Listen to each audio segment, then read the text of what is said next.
ವಿಡಿಯೋನಲ್ಲೆಲ್ಲ ಹೇಳ್ತಾನೆ ಇರ್ತೀವಿ, ನಾವು ಯಾವಾಗ ನಮ್ಮ ಕಲ್ಚರ್ನ ಬಿಟ್ಕೊಡದೆ ಇರ್ತೀವೋ ಅಲ್ಲಿ ತನಕನೂ ಅದು ಕ್ಯಾರಿ ಫಾರ್ವರ್ಡ್ ಆಗ್ತಾನೆ ಇರುತ್ತೆ. ಅಂದ್ರೆ ನಮ್ಮ ಮಕ್ಕಳು ಅವ್ರ ಮಕ್ಕಳಿಗೆ ಅದು ಫಾರ್ವರ್ಡ್ ಆಗ್ತಾನೆ ಇರುತ್ತೆ.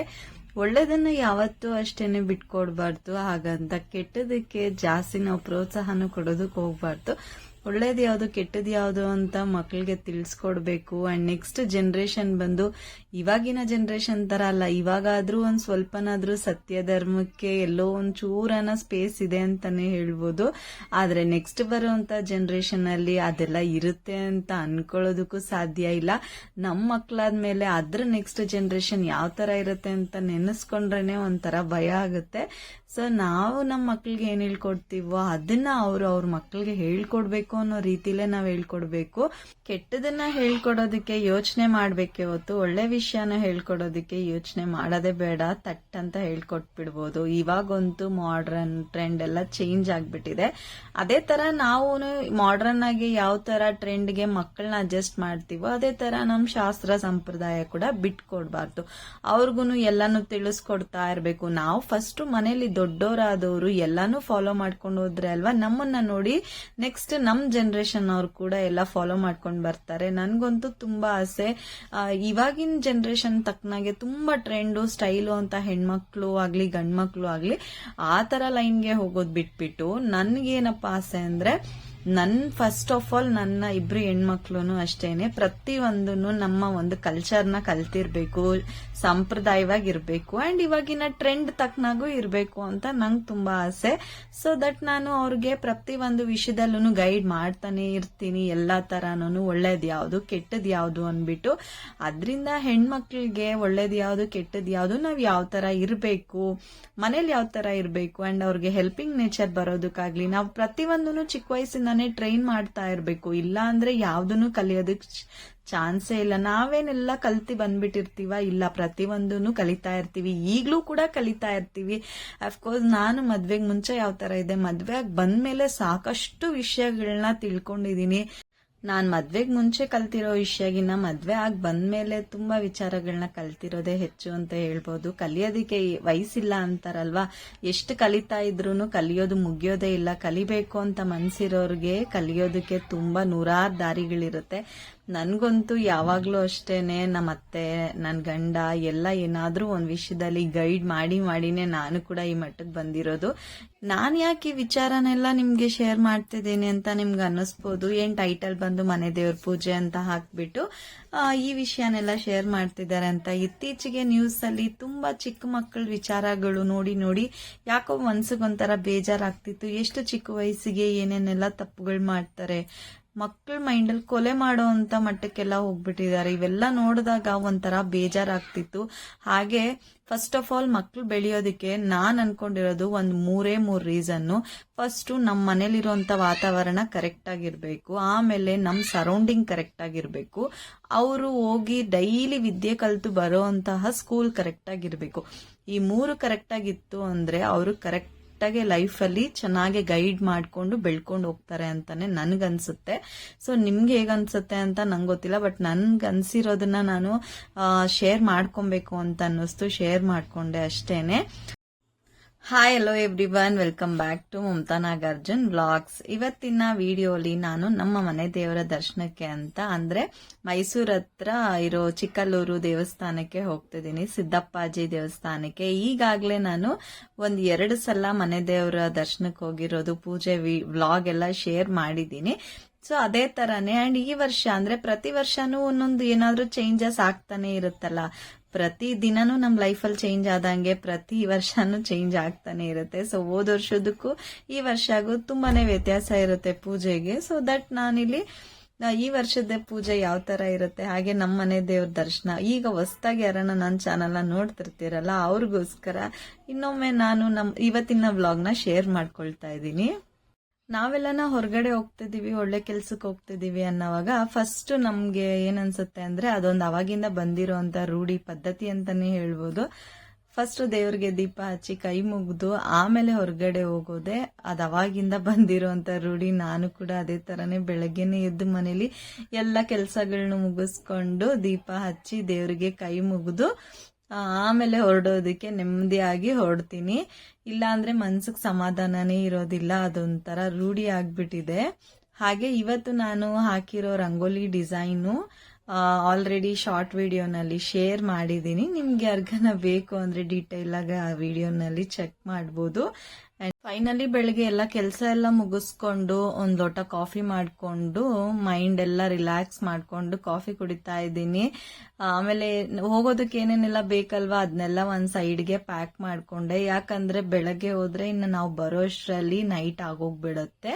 ಅದಕ್ಕೆ ಏನೇನು ಬೇಕು ಮಕ್ಕಳಿಗೆ, ಹಾಗೆ ಡ್ರೆಸ್ ಆಗಿರ್ಬೋದು, ಏನಾರ ಮಕ್ಕಳನ್ನ ಕರ್ಕೊಂಡು ಹೋಗ್ತೀವಿ ಅನ್ನೋವಾಗ ಕೆಲವೊಂದಷ್ಟು ಥಿಂಗ್ಸ್ ಎತ್ತಿಟ್ಕೊಂಡ್ಲೇ ಬೇಕಾಗತ್ತಲ್ವಾ, ಅದನ್ನೆಲ್ಲ ಪ್ಯಾಕ್ ಮಾಡಿಕೊಂಡು ಫೈನಲಿ ನಾವು ಹೊರಟ್ವಿ. ನಾನು ಮನೇಲಿ ಯಾವುದೇ ಟಿಫನ್ ಏನು ಮಾಡಿರ್ಲಿಲ್ಲ, ಆನ್ ದ ವೇ ಹೋಗ್ತೀವಲ್ವಾ ಅಲ್ಲೇ ಏನಾದ್ರೂ ತಿನ್ಕೊಂಡ್ ಬಿಡೋಣ ಅನ್ಬಿಟ್ಟು ಏನು ತಿಂಡಿ ಮಾಡಕ್ ಹೋಗಿರ್ಲಿಲ್ಲ. ಯಾವಾಗ್ಲೂ ಅಷ್ಟೇನೆ ಬೇಗ ಮನೆಯಿಂದ ಹೊರಟು ಬಿಟ್ರೆ ಆನ್ ದ ವೇ 1/2 ಅವರ್ ಅಷ್ಟೇನೆ ಬೇಗ ಬೇಗ ತಿಂಡಿ ಮುಗಿಸ್ಕೊಂಡು ಆಮೇಲೆ ಮತ್ತೆ ನಾವು ಹೊರಟು ಬಿಡ್ತೀವಿ. ನಾನು ಆಲ್ರೆಡಿ ಶೇರ್ ಮಾಡ್ತಾನೆ ಇರ್ತೀನಿ, ನಿಮ್ಗೆ ಗೊತ್ತಿರುತ್ತೆ. ನಾವು ಟಿಫನ್ ತಿನ್ಕೊಂಡು ಅದಾದ್ಮೇಲೆ ಮಳವಳ್ಳಿಲಿ ನಿಲ್ಲಿಸ್ತೀವಿ. ಮಳವಳ್ಳಿಲಿ ಬಂದ್ಬಿಟ್ಟು ನಾವು ಹೂವ ಎಲ್ಲ ತಗೊಂತೀವಿ. ಪ್ರತಿ ವರ್ಷನೂ ಮಳವಳ್ಳಿನೇ ನಿಲ್ಸೋದು. ಮದ್ದೂರಲ್ಲಿ ನಿಲ್ಸ್ಬಿಟ್ಟು ಟಿಫನ್ ಮಾಡ್ಕೊಳ್ತೀವಿ ಅಂಡ್ ನೆಕ್ಸ್ಟ್ ಮಳವಳ್ಳಿಗೆ ಹೋಗಿ ಹೂವು ಎಲ್ಲ ಏನೇನ್ ಬೇಕೋ ಅಲ್ಲೇ ದೇವ್ರಿಗೆ ಪೂಜೆ ಸಾಮಾನೆಲ್ಲ ತಗೊಂಡ್ಬಿಟ್ಟು ಆಮೇಲೆ ಫೈನಲಿ ಮನೆ ದೇವ್ರಿಗೆ ರೀಚ್ ಆಗ್ತೀವಿ.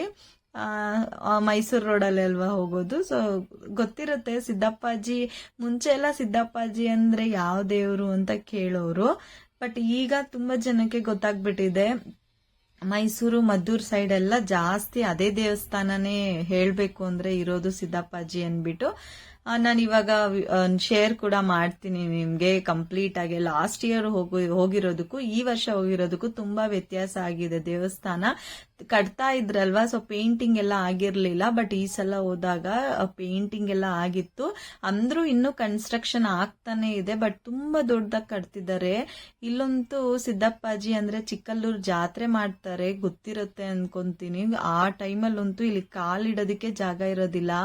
ಅದ್ ಬಿಟ್ಟು ಬೇರೆ ಟೈಮಲ್ಲಿ ಬಂದ್ರೆ ಆರಾಮಾಗಿ ನೆಮ್ಮದಿಯಾಗಿ ಫ್ರೀಯಾಗಿ ದರ್ಶನ ಮಾಡ್ಕೊಬಹುದು. ಅಂಡ್ ಕಾರ್ತಿಕ್ ಮಾಸ ಟೈಮಲ್ಲೂ ಅಷ್ಟೇನೆ ಇಲ್ಲಿ ಜನ ಇರ್ತಾರೆ. ಜಾತ್ರೆ ಟೈಮಲ್ಲಂತೂ ಇಲ್ಲಿ ಬಂದ್ಬಿಟ್ರೆ ಯಾಕೆ ಬಂದ್ವಪ್ಪ ಅನ್ನೋ ಮಟ್ಟಕ್ಕೆ ಜನ ಇರ್ತಾರೆ ಸಿಕ್ಕಾಪಟ್ಟೆ. ನೀವು ನ್ಯೂಸ್ ಅಲ್ಲಿ ಕೂಡ ಬಂದಿರುತ್ತೆ, ನೋಡಿರ್ತೀರಾ ಅನ್ಸುತ್ತೆ.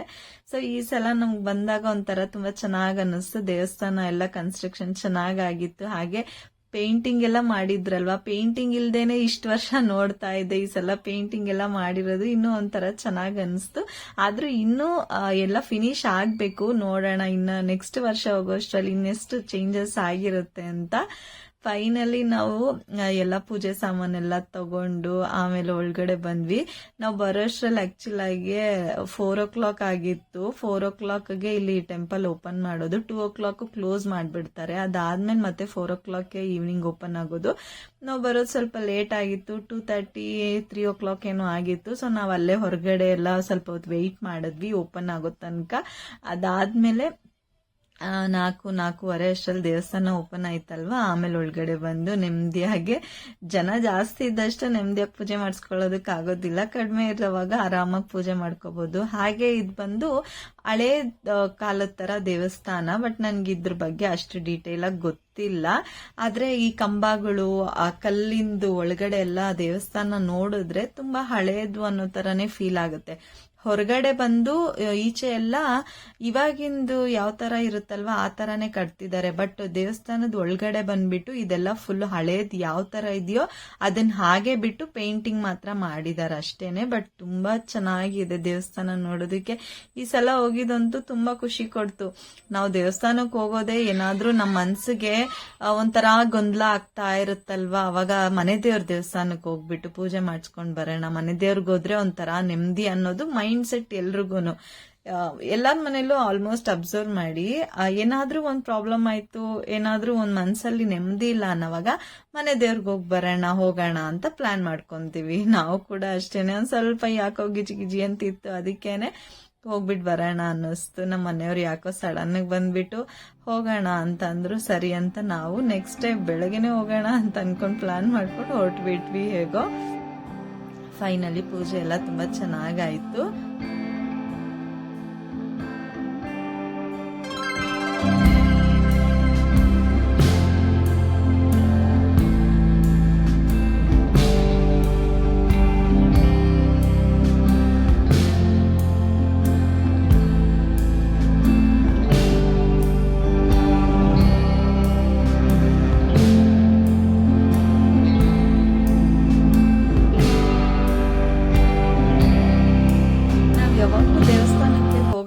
ತುಂಬಾ ಕೋತಿಗಳಿರೋದು. ಪೂಜೆ ಸಾಮಾನೆಲ್ಲ ಒಳಗಡೆ ತಗೊಂಡೋಗೋವಾಗ ತುಂಬಾ ಭಯ ಆಗೋದು, ಯಾಕಂದ್ರೆ ಎಷ್ಟು ಜಾಸ್ತಿ ಕೋತಿಗಳಿರೋದು. ಪ್ರತಿ ಸಲ ಸೆರಗನ್ನೆಲ್ಲ ಮುಚ್ಕೊಂಡು ಆ ಪೂಜೆ ಸಾಮಾನು, ಹೂವ, ಬಾಳೆಹಣ್ಣೆಲ್ಲ ತಗೊಂಡೋಗೋಷ್ಟ್ರಲ್ಲಿ ಒಳಗಡೆ ಎಷ್ಟು ಕಷ್ಟ ಅನ್ಸೋದು ಗೊತ್ತಾ. ಈ ಸಲ ಅಷ್ಟು ಕೋತಿಗಳು ಕಾಣ್ಲೇ ಇಲ್ಲ, ಬರೋವಾಗ ಎಲ್ಲೋ 1-2 ಕೋತಿ ಕಾಣಿಸ್ತಷ್ಟೇನೆ. ಅಂದ್ರೆ ಕನ್ಸ್ಟ್ರಕ್ಷನ್ ಆಗ್ತಿತ್ತಲ್ವಾ, ಎಲ್ಲ ಆ ಕಡೆ ಈ ಕಡೆ ಹೋಗ್ಬಿಟ್ಟಿತ್ತು. ಹಾಗೆ ಬರ್ಬೇಕಾದ್ರೆ ಆನ್ ದ ವೇ ಇಲ್ಲಿ ಗಾಡಿಗೆ ತರಕಾರಿ ಲೋಡ್ ಮಾಡ್ತಿದ್ರು. ಅಂದ್ರೆ ಹೂಕೋಸ್ನ ಕಟ್ ಮಾಡಿ ಮಾರ್ಕೆಟ್ ಕಳ್ಸೋದಕ್ಕೆ ಎಲ್ಲ ಪ್ಯಾಕ್ ಮಾಡಿ ಲೋಡ್ ಮಾಡ್ತಿದ್ರು. ಅದ್ ನೋಡ್ಬಿಟ್ಟು ಫ್ರೆಶ್ ಆಗಿರುತ್ತಲ್ವಾ, ಕೇಳ್ ನೋಡೋಣ ಕೊಡ್ತಾರೇನೋ ಅಂತ ಬಂದೆ. ಹಾಗೆ ನಾನು ಸ್ಲಿಪ್ಪರ್ ಹಾಕೊಂಡಿರೋದು ಬಂದು ಹಾಸಿನಿದು, ಆಮೇಲೆ ಏನ್ ಸ್ಯಾರಿ ಹಾಕೊಂಡು ಈ ತರ ಸ್ಲಿಪ್ಪರ್ ಹಾಕೊಂಡಿದ್ದಾರೆ ಅಂತ ಅನ್ಕೊಂಬೇಡಿ. ಹಾಗೆ ಬರ್ಬೇಕಾದ್ರೆ ಹಾಸಿನಿ ನನ್ನ ಸ್ಲಿಪ್ಪರ್ ಎಕ್ಸ್ಚೇಂಜ್ ಮಾಡ್ಕೊಂಡು ಸುಮ್ನೆ ಕಾಲಕ್ಕೆ ಸಿಕ್ಕಿದ್ನ ಹಾಕೊಂಡ್ ಬಂದೆ ನಾನು. ಸೊ ಅವಳು ನನ್ನ ಸ್ಲಿಪ್ಪರ್ ಹಾಕೊಂಡಿದ್ದಾಳೆ, ನಾನು ಅವಳು ಸ್ಲಿಪ್ಪರ್ ಹಾಕೊಂಡಿದೀನಿ. ಆಮೇಲೆ ಇದೆಲ್ಲ ಲೋಡ್ ಆಗ್ತಿತ್ತಲ್ಲ, ಹಾಗೆ ಒಂದು ವಿಡಿಯೋ ಕ್ಲಿಪ್ಪಿಂಗ್ ಮಾಡ್ಕೊಂಡೆ. ತುಂಬಾ ಚೆನ್ನಾಗಿ ಹೂವ ಗಿಡಗಳನ್ನೆಲ್ಲ ಹಾಕಿದ್ರು, ತೋಟ ಎಲ್ಲ ಚೆನ್ನಾಗಿತ್ತು ನೋಡೋದಕ್ಕೆ. ನಾನು ಬಂದ್ ಕೇಳ್ದೆ, ಐತೆ ಅಂದ್ರೆ ಇವಾಗೆಲ್ಲ ಪ್ಯಾಕ್ ಮಾಡ್ಬಿಟ್ಟಿದೀವಿ, ಅಲ್ಲಿ ದೂರದಲ್ಲಿದೆ, ಕಟ್ ಮಾಡಿಸ್ಕೊಂಡ್ ಕೊಡ್ತೀನಿ ಅಂತ ಹೇಳಿದ್ರು. ಆಮೇಲೆ ಯಾರೋ 2 ಹುಡುಗರ್ನ ಕಳ್ಸಿದ್ರು ಕಟ್ ಮಾಡ್ಕೊಂಬಾ ಅಂತ. ಅಷ್ಟ್ರಲ್ಲಿ ನಾನು ಇದೆಲ್ಲ ವಿಡಿಯೋ ಮಾಡ್ತಿದ್ದೆ. ನಂಗೆ ಈ ತರ ಎಲ್ಲ ಗಿಡಗಳು ಇದೆಲ್ಲ ನೋಡಿದಾಗ ತುಂಬಾ ಖುಷಿ ಆಯ್ತು. ಯಾಕಂದ್ರೆ ನಮ್ಗೆ ಈ ತರ ಎಲ್ಲ ಜಾಗನೇ ಇಲ್ವಲ್ಲಪ್ಪ ಮನೆ ಹತ್ರ ಬೆಳೆಸ್ಕೊಳ್ಳೋದಕ್ಕೆ ಅಂತ ಅನ್ಸುತ್ತೆ. ಎಷ್ಟೇ ಆದ್ರೂ ಪಾಟ್ ನಲ್ಲಿ ಬೆಳೆಯೋದೇ ಬೇರೆ, ನೆಲದ ಮೇಲೆ ಬೆಳೆಯೋದೇ ಬೇರೆ ಅಲ್ವಾ. ಸೊ ಪಾಟ್ ನಲ್ಲಿ ಬೆಳೆಯೋದು ಅಷ್ಟು ಚೆನ್ನಾಗಿ ಬರೋದಿಲ್ಲ, ಸ್ವಲ್ಪ ದಿನ ಬರುತ್ತೆ ಅಷ್ಟೇನೆ. ಬಟ್ ನೆಲದ ಮೇಲೆ ಹಾಕ್ದಷ್ಟು ಗಿಡಗಳು, ಆದ್ರೆ ಹೂವಿನ ಗಿಡ ಎಲ್ಲ ಹಾಕ್ಬೇಕು ಅಂತ ತುಂಬಾ ಆಸೆ ನನಗೆ.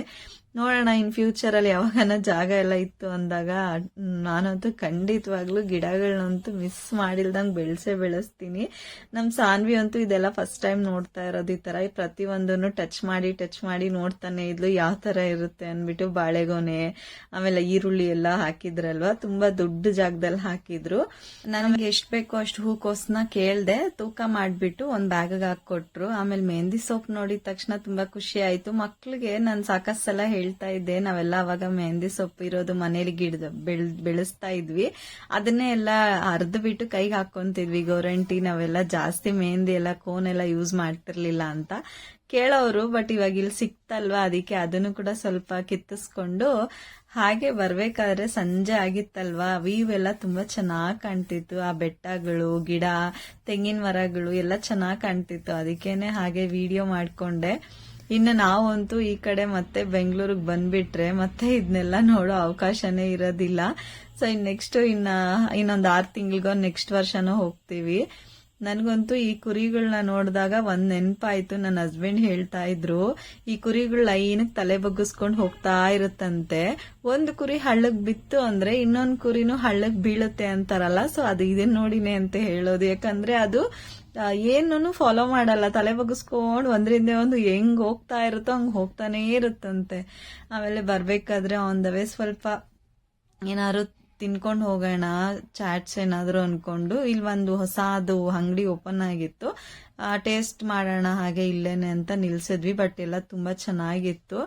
ಆಮೇಲೆ ಏನು ನಾನ್ ವೆಜ್ ತಿಂತಿದೀವಿ ಅಂತ ಅನ್ಕೊಂಡ್ಬೇಡಿ, ದೇವಸ್ಥಾನಕ್ಕೆ ಹೋಗಿ ಬಂದು, ನಮ್ದು ಸಿದ್ದಪ್ಪಾಜಿ ದೇವ್ರಲ್ವಾ, ಸೊ ಅಲ್ಲಿ ಪೂಜೆ ಎಲ್ಲ ಮಾಡಿ ನಾವು ಮರಿ ಎಲ್ಲ ಹೊಡಿಬಹುದು, ಕೋಳಿ ಕುಯ್ಬಹುದು. ನಾನ್ ವೆಜ್ ಎಲ್ಲ ಮಾಡೋದ್ರಿಂದ ಏನ್ ಪ್ರಾಬ್ಲಮ್ ಇಲ್ಲ.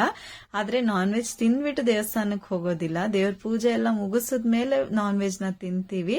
ಪ್ರತಿ ಸಲನೂ ಇದೇ ತರಾನೇ ನಾವು ಪೂಜೆ ಎಲ್ಲ ಮುಗಿಸ್ಕೊಂಡು ಮನೆಗ್ ಬರ್ತೀವಲ್ವಾ, ಆನ್ ದ ವೇ ಯಾವಾಗ್ಲೂ ನೈಟ್ ಅಲ್ಲಿ ನಾನ್ ವೆಜ್ ಏನಾದ್ರೂ ಊಟ ಮಾಡ್ಕೊಂಡೇ ಬರ್ತೀವಿ, ಇಲ್ಲ ಮನೆಗೆ ತಂದು ಪಾರ್ಸಲ್ ತಗೊಂಡ್ ಬಂದ್ ತಿಂತೀವಿ. ಸೊ ಇದೇ ತರಾನೇ ಇರುತ್ತೆ ನಮ್ಮ ಪ್ರತಿ ವರ್ಷ ಮನೆ ದೇವರ ಪೂಜೆ. ಸೊ ಇವತ್ತಿನ ವ್ಲಾಗ್ ನಿಮ್ಗೆ ಏನಾದ್ರು ಇಷ್ಟ ಆಗಿದ್ರೆ ಲೈಕ್ ಮಾಡಿ, ನನ್ನ ಚಾನೆಲ್ ಏನಾದ್ರು ನಿಮ್ಗೆ ಯೂಸ್ಫುಲ್ ಅನ್ನಿಸ್ತು ಅಂದ್ರೆ ಸಬ್ಸ್ಕ್ರೈಬ್ ಮಾಡ್ಕೊಳ್ಳಿ. ಇನ್ನು ಹೆಚ್ಚು ಹೊಸ ವಿಡಿಯೋ ಜೊತೆಲಿ ಸಿಗ್ತೀನಿ. ಸೊ ಈ ವಿಡಿಯೋ ಕೊನೆ ತನಕ ನೋಡಿರೋದಕ್ಕೆ ಎಲ್ರಿಗೂ ತುಂಬಾ ಥ್ಯಾಂಕ್ಸ್. ಅಂಡ್ ನೆಕ್ಸ್ಟ್ ಇನ್ನೊಂದು ಹೊಸ ವಿಡಿಯೋ ಜೊತೆಲಿ ಸಿಗ್ತೀನಿ. ಅಲ್ಲಿ ತನಕ take care, bye bye, thank you for watching.